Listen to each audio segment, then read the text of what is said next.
el día de hoy, a través de En la Balanza, tenemos el gran gusto de tener con nosotros a la doctora Elvia Higuera Pérez. Doctora, muchas gracias por aceptar esta invitación. Cintia, querida, la agradecida soy yo, pero sobre todo, ¿sabes qué? Reconozco esta maravillosa iniciativa que tuvieron, porque me parece que es un espacio donde van a confluir muchos perfiles, pero sobre todo le van a acercar a la ciudadanía la posibilidad de elegir mejor. Y creo que eso tiene un valor muy grande en este proceso electoral. Nos dio mucha alegría ver su nombre en la boleta, debido a que pues ya le hemos seguido en muchas otras cosas que ha hecho de activismo. Es una feminista que también es, me atrevo a decirlo, líder en el estado de Michoacán. Y bueno, independientemente de lo que ya hemos visto en su recorrido, tiene especializaciones, doctorado en política de gubernabilidad y política pública. Digo, el tema de feminismo lo tiene también bien estudiado. Pero antes de llegar a esta parte tan importante de su trayectoria, ¿cómo es que elige en un inicio estudiar Derecho? Bueno, elegí estudiar Derecho. Fíjate que yo creo que nos pasa como a todas las y los adolescentes, pues de pronto tienes como esta duda acerca de si es tu vocación, tu profesión, y de pronto también me gustaba filosofía, me gustaba arquitectura, porque me gustan mucho el tema de los diseños, pero por circunstancias me inscribo a la Facultad de Derecho. Y creerás que cuando vi el edificio tan hermoso, porque el edificio de la Universidad Michoacana es precioso, el de la Facultad de Derecho, dije, no, aquí se respira algo bonito. Y entonces ingreso, empiezo pues ya los primeros años de la licenciatura y me enamoré del derecho. Pero debo decirte que además estudié en un momento donde todavía había mucha normalización de los temas del acoso, hostigamiento de los profesores hacia las estudiantes. No era algo de lo que habláramos en los espacios estudiantiles. Había muchas todavía materias que ahorita pues yo digo quizá ya eran un poco arcaicas para la visión de progresividad que tenemos ahora de los derechos humanos, por ejemplo, de los temas de género que se han vuelto ya un eje transversal en cualquier espacio académico. Pues hace 25 años ni quien pensáramos en esas temáticas. Y entonces, bueno, pero me fui adentrando en muchas materias, no teníamos derecho familiar, pero sí civil. Y de pronto, ya en mi último año de licenciatura, me meto a filosofía, no a estudiar la licenciatura, sino un diplomado sobre feminismo. Y entonces, a partir de ahí fue un despertar, una revolución en mi cabecita. No hubo vuelta atrás. Y ya no hubo vuelta atrás. Dije, no, esto es maravilloso. Y si lo complemento con lo otro, podemos lograr muchos cambios. ¿Recuerda algún caso que haya cambiado su visión de la justicia? Ay. ¿Pudo haber sido algo en el que sí vio la justicia actuar, o en uno en el que la impotencia haya sido esa característica principal del caso? Fíjate que hubo uno que en lo personal a mí sí me pegó mucho en términos personales, profesionales, como mujer, como madre. De hecho, yo era fiscal de violencia familiar en el estado de Michoacán en ese entonces. Estuve antes procuraduría casi 7 años de mi vida profesional. Y un caso que, bueno, fue muy, digamos, crudo, de una niña del municipio de Pátzcuaro, una niña de 7 años, muy chiquita, que yo cuando empecé a leer su carpeta, te comento rápidamente y comparto con nuestro maravilloso auditorio, la niña salía a la plaza de Pátzcuaro, así como esta plaza hermosa que tenemos atrás, a vender chicles todos los días. De repente la dinámica de la familia pues era muy compleja, la niña a veces no llegaba a su casa porque si no acababa la cajita de chicles, su mamá le pegaba. Entonces había como una naturalización en su casa de que si la niña no llegaba, era porque se quedaba en los portales, pero que seguramente al día siguiente llegaba. La niña tarda en llegar 2 o 3 días y de pronto, pues ya la mamá se preocupa, como a los 2, 3 días va y pone el reporte y empezamos a hacer investigaciones. El tema es que la niña había sido sustraída por 2 adolescentes, 3 adolescentes de 14, 15 y 17 años. Los chicos estos, con engaños, le dicen a esta niña que le van a pagar 20 o 50 pesos si les hacía un favor a ellos. La niña, pues emocionada por el dinero, les dice que sí. Se la llevan a un espacio aislado y en Pátzcuaro, a un cerro, un lugar inhóspito. Durante 2 días, los chicos empiezan desde que se la llevan a fumar marihuana. El tema es que la terminan abusando de la forma más inimaginable que nos pudiéramos así, nuestra capacidad humana no da para eso, y terminan privándola de la vida a golpes. Hay un momento que la niña ya no puede, con tanto dolor, empieza a llorar mucho, mucho, y entonces uno de ellos agarra una piedra, le golpea su cabecita, la asesinan ahí en ese momento, otro baja por un machete, una maleta, la cortan en pedacitos, la meten en la maleta, y bueno, el tema es que encuentran la maleta en un río de aguas negras, muy cerca de donde vivía la mamá. Resulta que uno de los chicos era sobrino de la pareja sentimental de la mamá en ese entonces. Él ya la había visto en su casa a la niña y pues sabía que era una niña en condición de calle, de abandono. Y entonces, bueno, pues tuvimos que integrar la averiguación previa en ese entonces. Todavía estaba el anterior sistema de justicia. Se detienen a los 3 chicos porque ahí mismo los niños del pueblo, de la plaza, empiezan a decir, sí, es que nosotros vimos que ella se fue con ellos. Se les entrevista y bueno, terminan confesando el crimen. Fue un crimen atroz, Cintia, esos así que todavía a mí me mueven mucho, ¿no? Y entonces de repente me acuerdo que comento el asunto con el procurador entonces, en ese momento, y bueno, yo tenía esa disyuntiva, digamos, ética moral, porque de pronto me dice, pues es que también hay que detener a la mamá. La señora tenía como 5 niños más, o sea, chiquitos también, uno casi recién nacido. Y yo le decía, es que vamos a criminalizar la pobreza, porque hay toda una historia, ¿no?, detrás de esto. Pero también esta otra parte me podía mucho, porque yo decía, ay, es que no podemos ser tan irresponsables de tener hijos y no cuidarlos. O sea, yo digo, de pronto uno piensa, yo soy mamá, tengo mi hija de 23 años, en ese entonces era más pequeña. Dice, es que no podemos tener un niño, una niña y que salga a la calle y que de pronto no llegue. Digo, creo que por sentido común, pues todos saldremos a buscarlo inmediatamente, con independencia de que el niño está haciendo un oficio o lo que sea. Y la mamá no se había preocupado. Entonces, esa parte como que para mí sí fue muy, muy, compleja, porque si a la señora viene de una historia de abuso, de abandono, un tema de mucha promiscuidad, de mucha pobreza sobre todo, y de pronto era ese dilema de decir, ¿castigamos la pobreza o qué estamos castigando por su condición de ser mujer? Pero también la niña no merecía haber vivido eso. Esa niña tendría que estar en la escuela en este momento, esa niña tendría que estar en un parque jugando con otros niños, comiéndose un helado. Y entonces, bueno, pues finalmente resolvimos el asunto, pero sí fue un caso muy, muy, para mí fue muy fuerte, y a partir de ahí renuncié, porque además yo tenía muchos años trabajando temas de violencia. Y sí, entonces tú te das cuenta cuando ya no eres una persona como, digamos, sana profesionalmente y emocionalmente para seguir haciendo ese trabajo. Yo decía, no, es que este caso de plano, porque además pues leía las declaraciones de los chicos y no puedes dejar de pensar en el sufrimiento de ese cuerpecito, en el dolor. Y yo dije, no, ya no puedo con esto. Les hablé con el procurador en ese entonces, muy también sensible. Le dije, oiga, yo le agradezco mucho, pero para mí esto ya es demasiado. Porque además eran muchos casos como similares a esos que había venido atendiendo.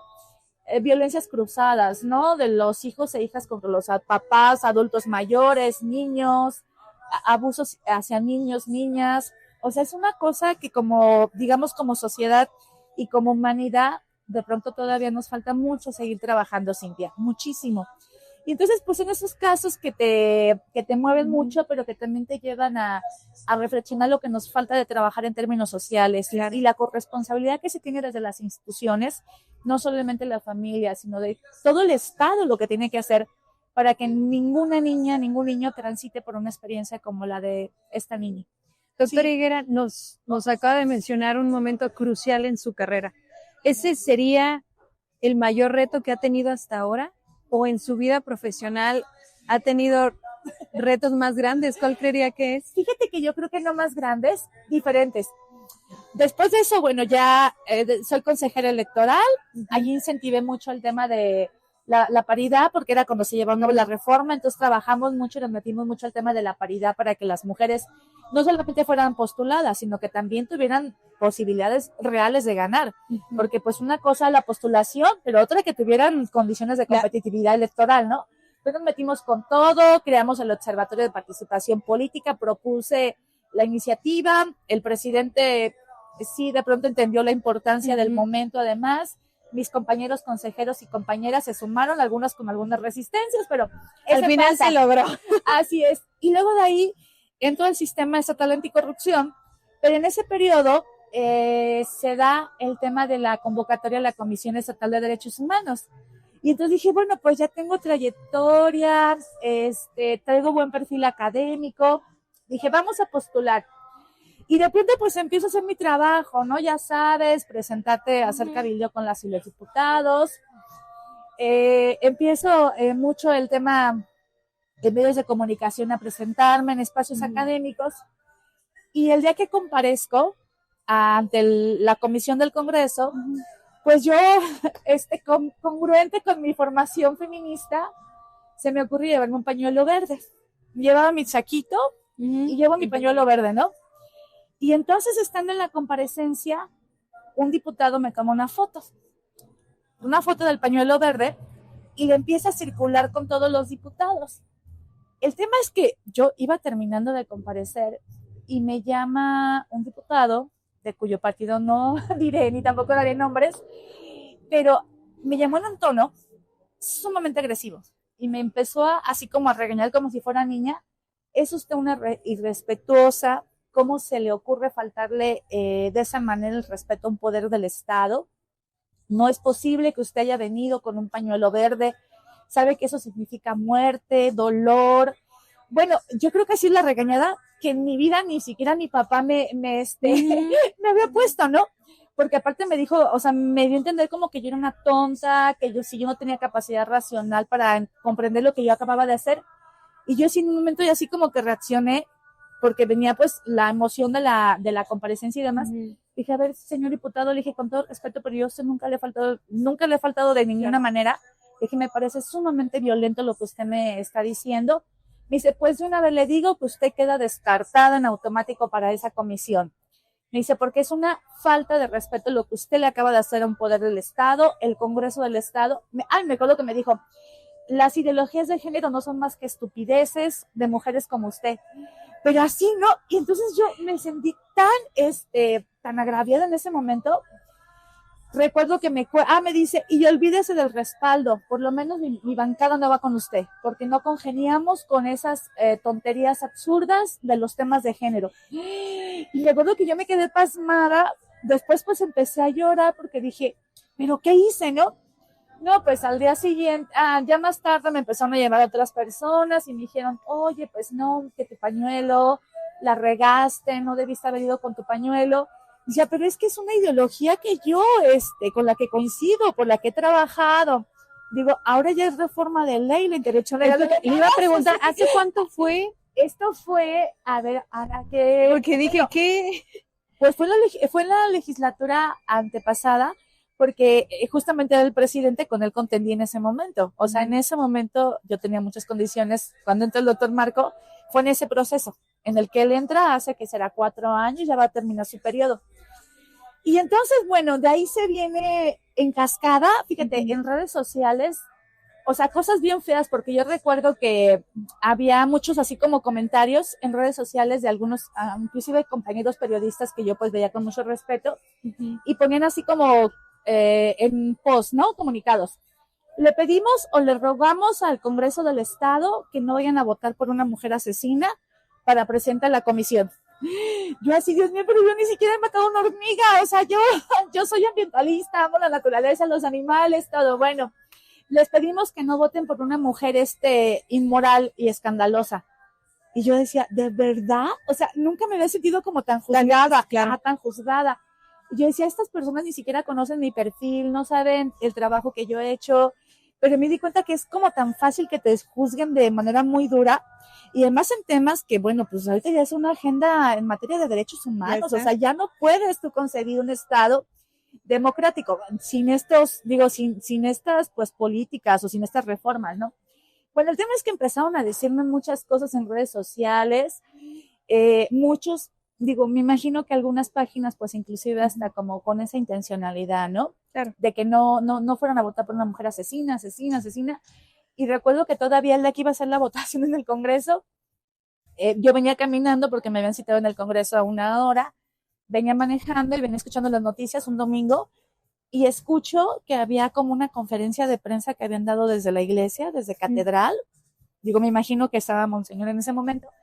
Y recuerdo que decía, él también decía, y el día de hoy le pedimos al Congreso del Estado que por favor sea muy respetuoso y que no voten en contra de la vida, que tienen que votar a favor de la vida, no en contra de la vida, que no tienen que elegir un perfil que esté a favor de la muerte. Y yo decía, Dios mío, ¿quién está a favor de la muerte? O sea, no.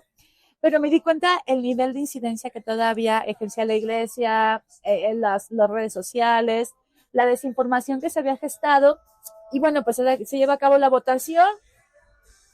Son 40 diputados, salieron 42 votos, así como que alguien votó de más o no sé qué puede. Y entonces se echó abajo la votación. Sí, se echó abajo la votación y ya quedó descartada de la terna. Ya, sí, porque además ya era como mucho la presión.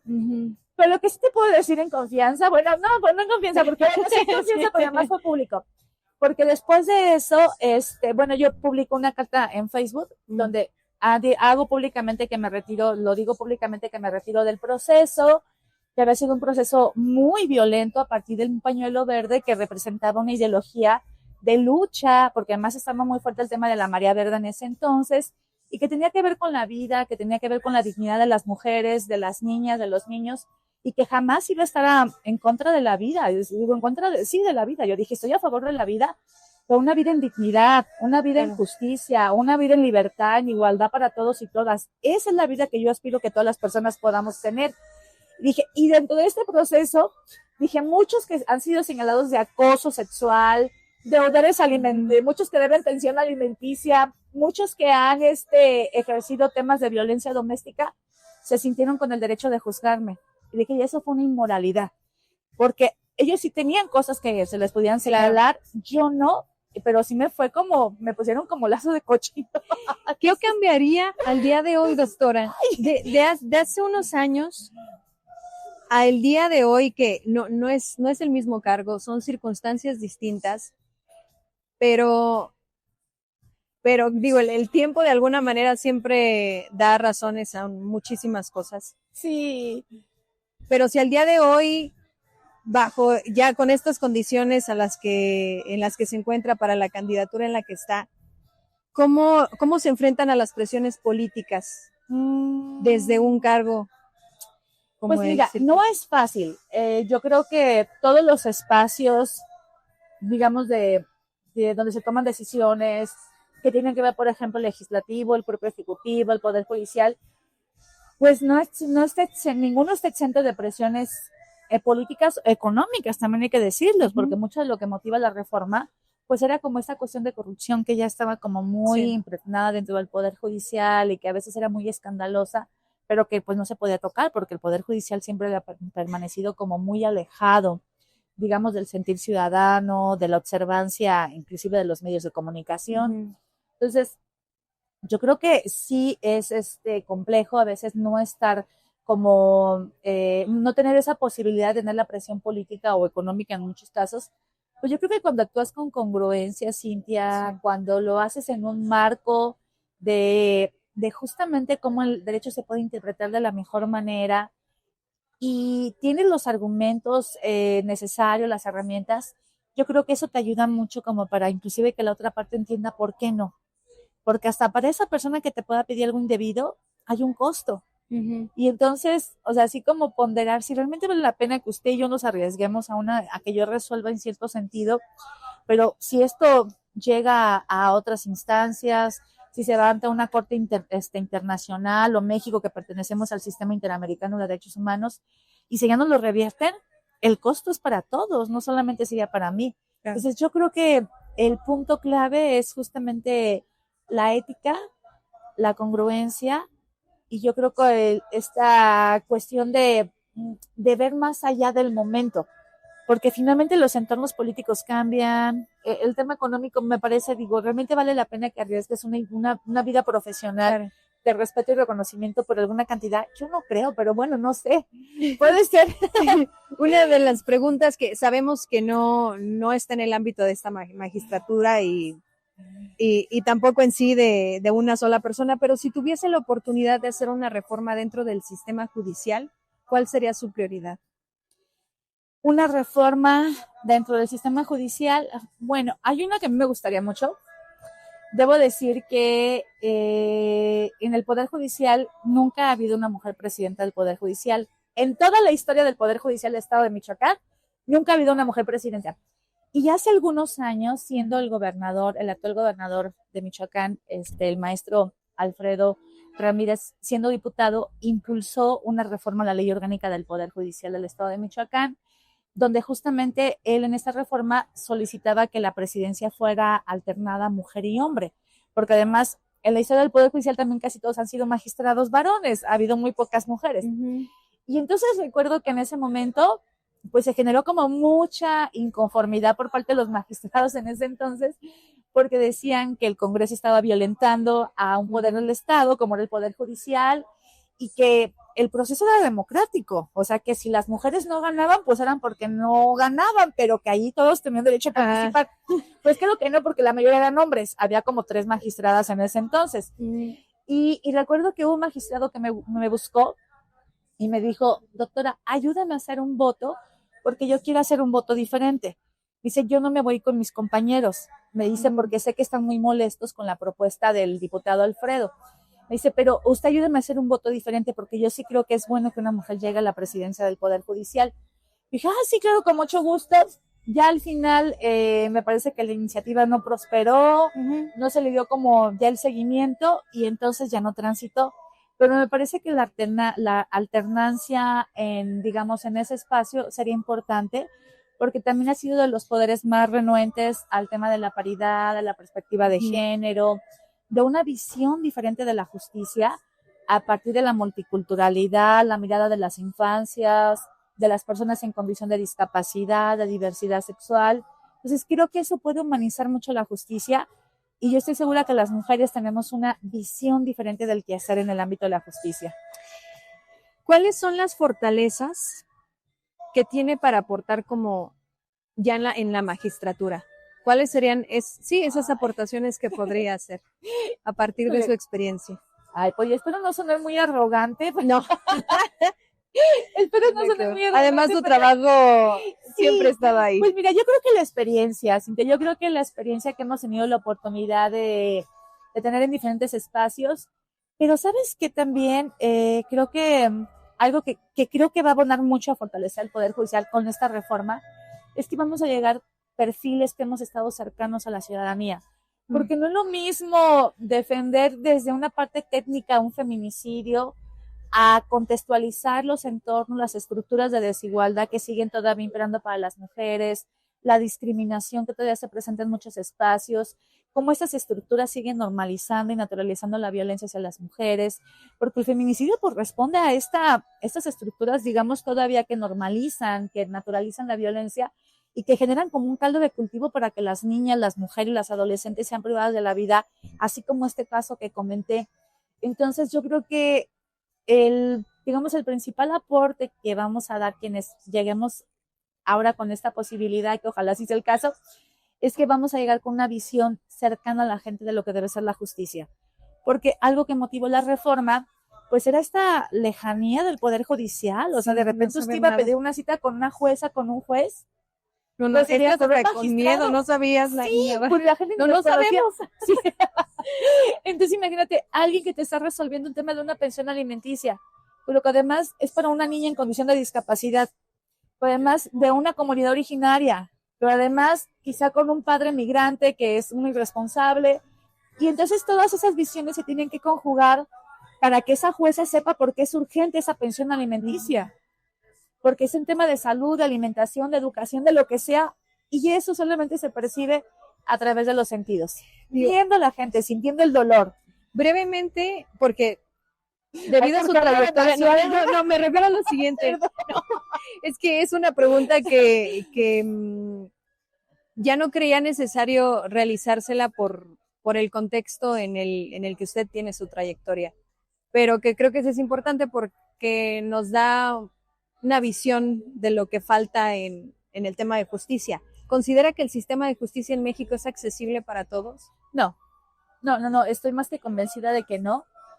Creo que todavía el sistema de justicia transita por un tema de clase, lo cual es muy delicado, porque finalmente todas las personas cuando transitamos por un tema de un robo, que alguien te lastima, te lesiona, un daño en tu patrimonio, pues acudimos con esa expectativa de que va a haber alguien que va a condenar al otro y que te lo restaure ese daño, y te hablamos de justicia restaurativa, que te repare el daño.